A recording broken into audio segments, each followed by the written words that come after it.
It's time to take your business to the next level, the boss level. These are the premier business owner strategies and successes being utilized by the industry's top talent today. Rock your business like a boss, a VO boss. Now let's welcome your host, Ann Ganguzza. Hey everyone, welcome to the VO Boss Podcast. I'm your host, Ann Ganguzza, and I am here with my amazing special guest co-host of the universal laws that we've been talking about. The universal law of co-hosting. She never goes away. I like the universal law of co-hosting is that it brings you these gifts that are amazing and unexpected and wonderful to help grow your personal growth as well as your business growth. That would be Pamela Muldoon. Nice. Oh my goodness. It's true. Ann. Oh, it is true. I think that's a little tear you guys are hearing roll down my cheek. Aw. But no, seriously, it's true. I've really enjoyed our discussions on the universal laws. And there's another one that after going through kind of a tumultuous time. Yes. Like, what do we say? 2020 can suck it? Like... Yeah, 2020.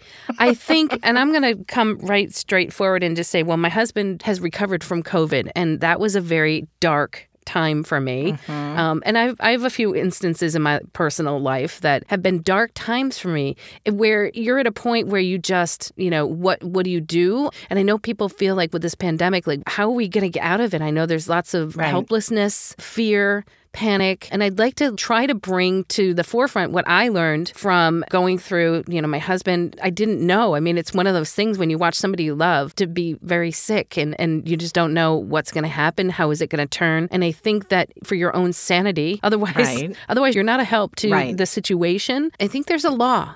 I think there's a law about this, a universal law.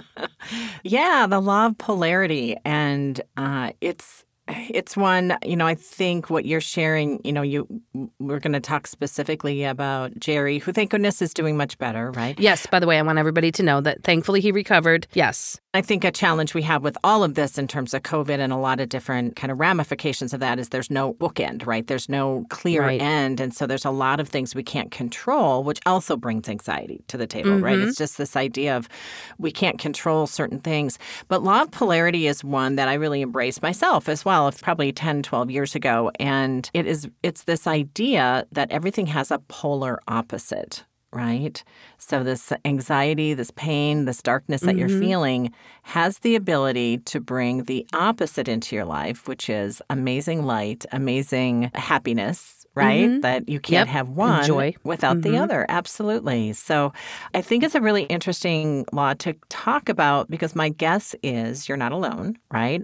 We've all, I think anyone, if you're listening, you've been through some stuff, right? We've all experienced something that really was challenging. It could be a financial challenge. It could be an emotional challenge. It could be a combination of those things. A business challenge. Health challenge, like you're talking about here with Jerry. And I know you've experienced your own health challenges, right, Ann, as well? I just want to interject. I don't want this to be all about health, but this is this actually parallels any other thing that you can compare it to. Like you said, business, personal. When I was diagnosed, I remember in the middle of my diagnosis for cancer, I remember very clearly, right, being at that kind of crazy time where I was terrified. I had just gotten the diagnosis. I was waiting to hear from my doctor on a biopsy, and basically, if this biopsy was cancerous, then I was going to have one decision, and if it wasn't, there was going to be a different decision. And I remember very, very clearly my doctor saying to me on the phone, he had to tell me over the phone that it was the one decision, it was cancerous.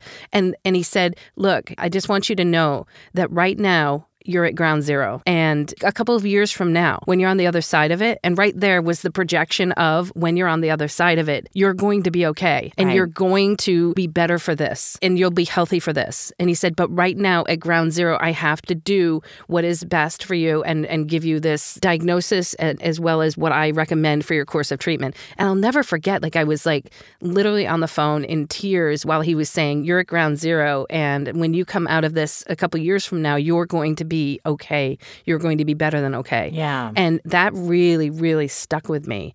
And that, I believe, is the law of polarity. And I will tell you, honestly, on the other side of it, when I talk to people about it, I have actually seen so many good things since I've gone through it. And it's amazing. It's really an amazing story that I have the experiences to draw from. And now I have the extreme polar opposite of how I was feeling that day in terms of how I live my life now, because I live my life, right? And not anything but. There's something in that, right? Like there's a couple of things that as you're sharing your experience that I just want the audience to kind of really tune in on, that these opportunities, and I do consider them opportunities, they suck sometimes. It's just, if you felt that kind of darkness or unfortunate stuff, you know it's pain. It's true pain. But if the polar opposite is joy or positive reaction versus negative reaction, right? Up, down, whatever that opposite is. When you get there, when you embrace that this is low, but it's going to be better. And you have to. Yep. You have to. And that's probably the harder part, right? Obviously, we're not saying this is something, boom, you blink your eyes like Bewitched, and yes, I dated myself. And all of a sudden, things are better. But I will tell you, when you do know this law, you know that it exists, the opportunity, I'm getting those goosebumps again, Ann.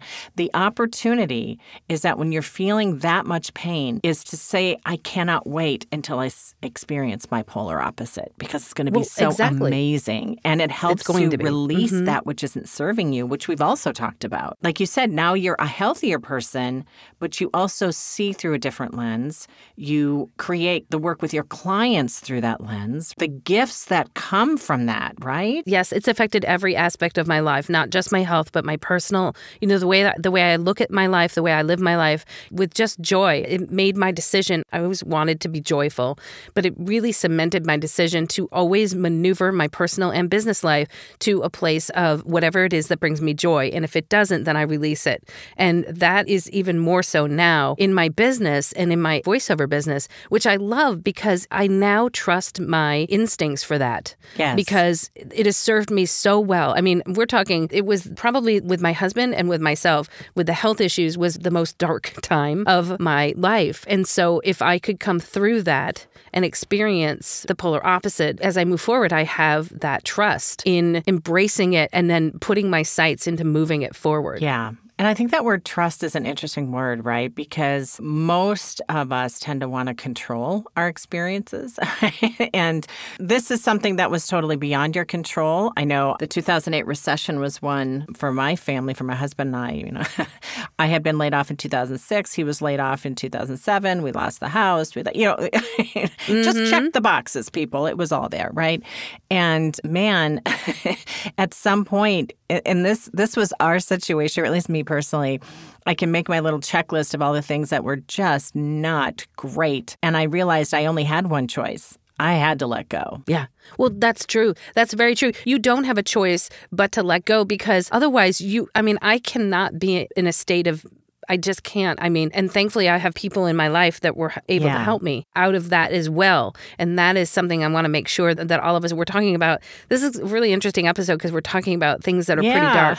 And just to let you guys know that if there's anything that we can do as bosses to help if you're in a dark place, please let us know. There are also some great resources, which we're going to post on the show notes page, that we'll put out there for anybody that needs help going through this dark time. But I'm hoping that this is going to inspire people to try to just embrace and to keep the lines of communication open, because had I not been able to go through, embrace, talk to people, tell people about my fears and my dark places, I certainly would not have been able to get out as I did. Well, I think it's part of the process to release it, right? To release it, you've got to expand on it a little bit, whether it's talking to somebody, writing, journaling, creative. I don't think it's a coincidence that some of the best work that comes out of authors and comedians and musicians and movies, screenwriters and things like that, usually come from a place of darkness, but it's a therapeutic process to release it and put it out somehow, whatever that means to you.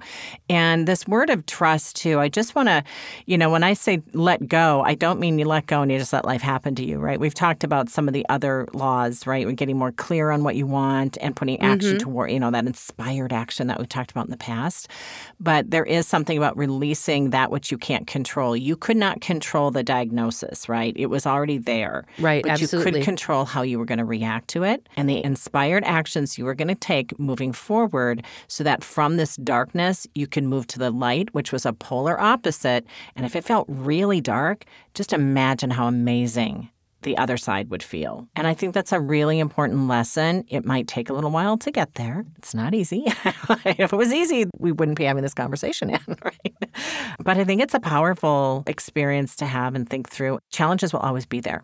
Financial challenges, business challenges, family challenges, whatever, health challenges, they're always going to be there. So one, how am I going to react to it? And then what can I do to embrace and trust so I can move to this opposite side faster and with more clarity and perhaps learning of, oh my gosh, look at all this stuff that I have now that I never would have had if I hadn't gone through this. It can really be amazing. Absolutely. Yeah. And it's just, there's so many stories. I know. that I've heard during this pandemic. I choose to look at those inspiring stories when I'm feeling, and I know we're all frustrated, and we've done episodes where it's okay to not be okay, because I feel like that's part of the journey as you are, going from that polarity of working through it and at least putting it out there that there will be the polar opposite, right? The joy on the other side of it. And I think that that really is something that can help in so many ways. I know that going through what I've been through in my life, and I know I'm not alone. Everybody has a thing that happens to them. As you mentioned, how you choose to respond to it, I think really plays an important role as to how you're going to get to the other side. And I think the positive thinking, I know there are like so many studies about like health-wise, if you think positive, if you've been given a diagnosis, you can add years to your life. It's just, our brains are so amazing, really. They really are. I mean, it's the attitude you take when you confront whatever is not serving you or what you can't control. This pandemic, we can't control this. Week in and week out, it feels like the never-ending virus. And man, I think we all in our own way have to ask ourselves, okay, what is it I can control? Well, I can control how I react to this, and I can control the inspired actions I need to take to continue to move forward. It doesn't mean I put my head in the sand. It doesn't mean I'm not paying attention, but focus on that which you can control and release that which you just can't, and you will still find a forward momentum and a positive experience, I believe, by doing that. And I think for those people that are just getting into the industry, what do we read about all the time, right? In the groups and the forums about, it's difficult to make a living doing what we do. And I think, how do we move our businesses forward? It's obviously a pretty singular thing that we talk about during this podcast quite a bit. How do we move forward? And I think that if you're in that space right now with your business, how do I move forward? I'm not getting any gigs. This pandemic has really brought me down, or I've lost business because of it. I think there's a lot of ways that you can, I'm going to say, just put your head down and focus and try to work through it. And I know there's a lot of people that I've been working with recently that have decided to work on their performance, right? So as a coach, I'm working with them on performance. Or Pam, I think you're helping people with their businesses, right? Right. And that is the active steps that you can take to really start to realize a polar opposite on the end of this. I think that there's always hope. I mean, because if I didn't believe there was hope, well, then that would be a different episode, right? Yeah, we could probably do an entire episode on the importance of having hope. And hope does not mean you're, kind of pie in the sky dreaming. I think hope is one of the most important emotions that we have as humans, right? It's this idea that there's something there to still have and look forward to and be a part of. And it's a tough thing to explain, but when we feel a strong sense of hope, it is forward. It is forward momentum. It really is. I agree with you. Yeah, and I think this pandemic, it's always, so when we can get together again, this is what I'm going to do, right? When we can, and I know my husband and I were talking about, okay, so when we can have guests at the house again, or when we can go out, and Pam, concerts, when will that happen? I know we're thinking about when will that happen again? Because I know you and I enjoy our concerts. Yes, I am telling you. And I had actually, and this was work I had done with a previous business coach, because I had come out of, and here's what's funny is my need to go to concerts at least once every 30 days came from a coaching that I had after this 2008 recession. I had that low. And so I reached out. Yeah. Basically, it was questions. What have you done for yourself? Do you and your husband do things? Because we were centered around our kids and other stuff. We're very, and I think that's partly a mom thing, but that was, I was not thinking, and this comes from a limiting belief that I don't deserve, right? So I didn't feel like I deserved, if times were hard, to spend money on things that were frivolous. And I do that in quotation marks, right? Like, I can't go to a concert. That's just, oh my God, I can't spend that money when I don't have the money, that whole thing. And my coach at the time really worked with me to just set something in motion every 30 days that would make me feel joy. And it didn't have to be a big thing, but it had to be something that I put on the calendar. And I'm telling you, it changed my viewpoint 100% because it gave me something to look forward to. There's the power of that, right? Knowing that there's, and what you're saying here, Anne, right? Like this idea of when we get to have people over for dinner again, or when we get to do this, those things are still important because that is what where hope is aligned with that, right? Hope is a forward emotion. And so we started that process, and that was probably 2008, 9, or 10, right in there where I started. I wasn't perfect with it, but here we are in 2020, and if it wasn't for this darn pandemic, right, I had been going to a concert or an event or something that brought me joy every 30 days since then, as much as I could. It wasn't perfect, but yeah. I love that. Do something every 30. I'm going to try to say, maybe try to do something once a day that brings you joy, right? Maybe it doesn't have to cost money. Yeah.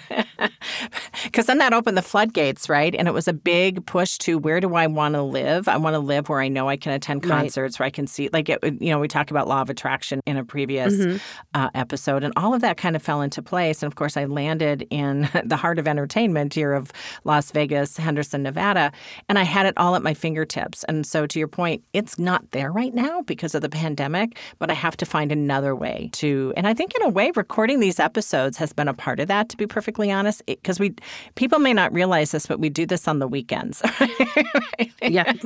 She's my weekend date every so often. The weekend date with Pamela. Well, and I'm going to say, I think what's really cool is that this hope where we say, okay, when we can get together again, we're actually putting that out into the universe. When we can do this again, like that is the hope that is setting an intention. Yes. That is creating a polar opposite of what is maybe, happening in our lives now. And I think that that's important that collectively we do this. And how fortunate, Pam, are we? I think all of us as bosses, right? First of all, we are fortunate that we get to work from home. And now there's a lot more people that are fortunate because they can work from home. And I truly believe that it's going to change the way we work from now on, not just in voiceover, but in many other industries. What is the polar opposite of us all running to work every day? Now maybe we have some other things that we can look forward to that bring us joy, like more family time or more positive effects on the environment because we're not out, driving around. And so there really are those polar opposite things that are happening during this. And I think we need to acknowledge them and keep them in our pockets so that we have that hope moving forward and we can collectively, as a society, move forward past this because we will get past this. I just simply can't think of anything other than that. And I think no matter what you're going through in your lives right now, in your personal lives, in your health, with your business, try to think of what that polar opposite is going to be and try to move toward that and to help get you through this time. And of course, there are many, many resources out there. Reach out to a friend, reach out to us, whatever we can do. Reach out to a doctor, reach out to people, reach out to other people. Because I think when it comes right down to it, people are important. We are important. We still need that human interaction. We do. We do. We absolutely do, even though we're isolated. But how fortunate that we've already been accustomed to that, right? Oh, for sure. Our adjustment during this pandemic, at least for me, wasn't as bad, I think, as maybe somebody who was not used to working from home. We've been working from home for years. Yeah, that part was fine. My challenge, of course, is I'm a high extrovert. So my concerts, my going out to do things with a lot of people. I miss playing poker. I've had to really adjust. Now we know the real reason you moved to Vegas. No. It was on the list. I will admit it. It was on the list. There you go. Wow. Good episode, Pam. Very much so. So guys, bosses, just know that, we love you out there. And if you're going through this dark time, we all do, reach out. We're here. Reach out to anybody to help you through it. There is a polar opposite out there that will bring you joy. I fully, fully believe in that. And I want to see all of our bosses out there experiencing joy in their personal and their health and their business and all that good stuff. Big shout out to someone else who brings me a lot of joy, and that is Kevin Leach and IPDTL out there. We love our IPDTL. Thanks so much for allowing us to connect like bosses together. You can find out more at ipdtl.com. You guys have a great week. Have a great week. And we'll see you next week. Bye now. Bye. Yay. Join us next week for another edition of VO Boss with your host, Anne Ganguzza. And take your business to the next level. Sign up for our mailing list at voboss.com and receive exclusive content, industry revolutionizing tips and strategies, and new ways to rock your business like a boss. Redistribution with permission, coast-to-coast connectivity via IPDTL.